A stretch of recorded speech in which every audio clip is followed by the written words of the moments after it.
Maybe yes, the greatest general ever born on the earth, the vast territory he conquered, spreading Greek culture throughout the world and leaving a lasting legacy on the world.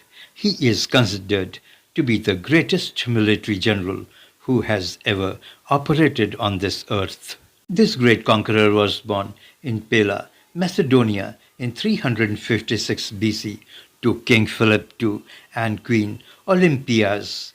Philip II himself was an impressive great military commander who turned Macedonian troop into a force to be reckoned with. At a small age of 12, Alexander had tamed the wild, uncontrollable horse Bucephalus, and the most fantastic part is that this horse became his battle companion for the most part of his life. At the age of 13, Alexander's father Philip called the then great philosopher and thinker Aristotle to guide and teach him. Aristotle kindled and fostered Alexander's interest in literature, science, medicine, and philosophy. At the age of 16, Alexander was left by his father Philip to look after the affairs of Macedonia as he went off to battle.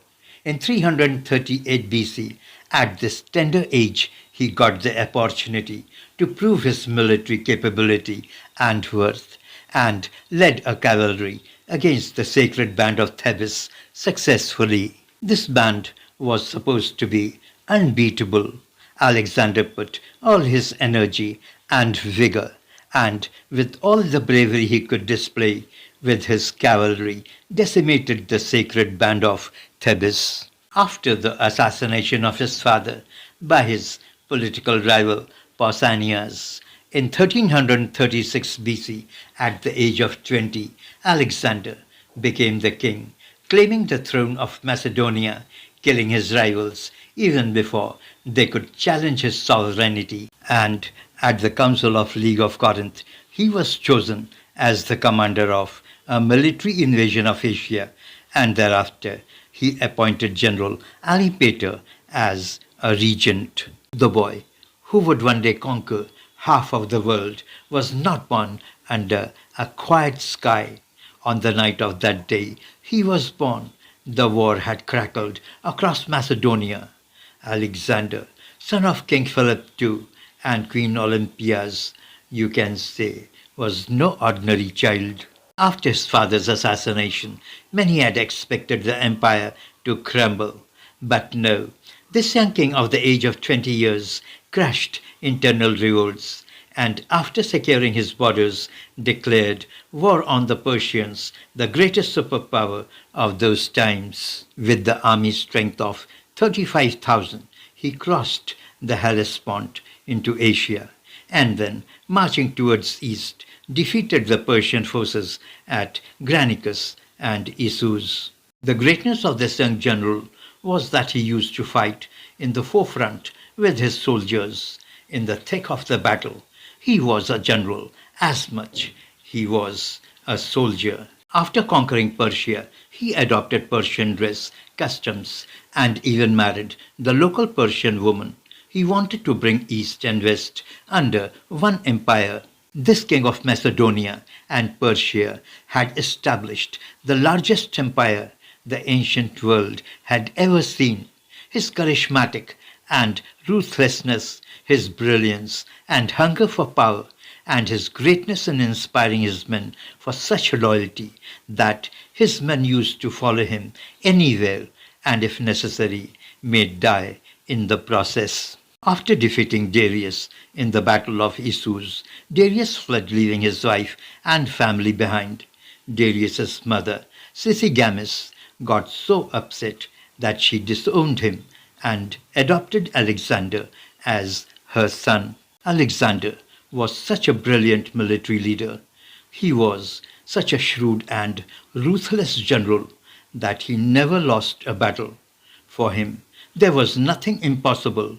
Who will try? After defeating Darius, he took over Phoenician cities of Marathus and Aradus. Rejecting plea from Darius for peace, he captured towns of Byblos and Sidon, and thereafter seized Tyre in January 332 BC and executed thousands of Tyrians for defying him.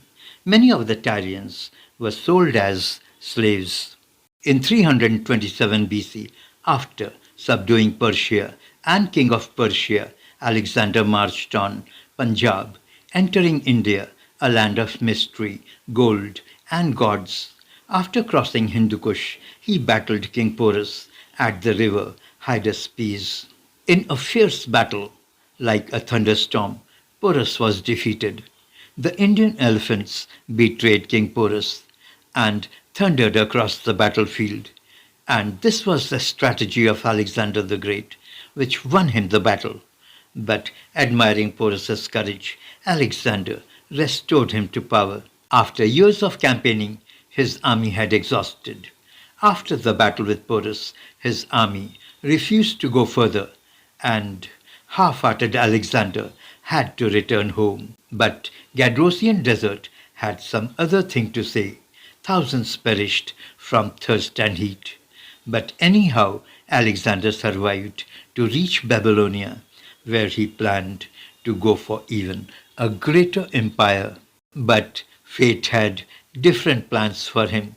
In 323 BC, at the age of 32, Alexander fell ill, not to get up again.